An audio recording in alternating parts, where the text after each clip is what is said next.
আমি বানাবো লাফা শাকের ঝোল। লাফা শাক এখানে সিদ্ধ বসিয়ে দিয়েছি, অল্প একটু জল দিয়ে এখানে আমি দিয়ে দিলাম লবণ, দিয়ে দিলাম চেরা কাঁচা লঙ্কা, দিয়ে দিলাম কয়েক কোয়া রসুন,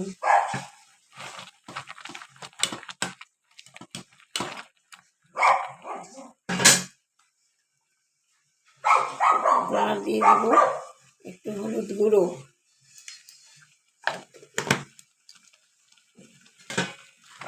দেখতে থাকো, দিয়ে দিব ঢেকে সিদ্ধ যতক্ষণ না হয়। শাকটা সিদ্ধ হয়ে গেছে, এবার দিয়ে দিব সম্বার।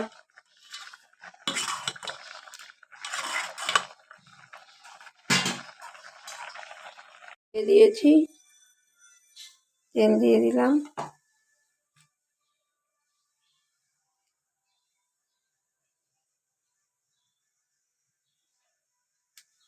এবার দিয়ে দেব শুকনো আর রসুন।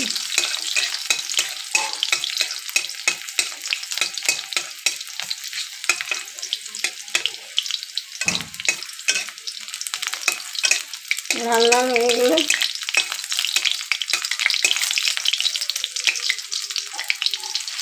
দিয়ে দেবো শাকটা ভেজে,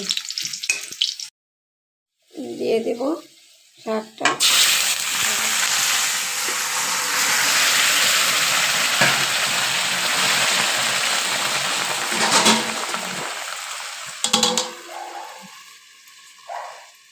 হয়ে গেল আমার লাফা শাকের ঝোল।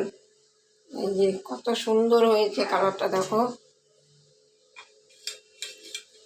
এবার আমি পরিবেশনের জন্য বের করছি, রেডি করছি।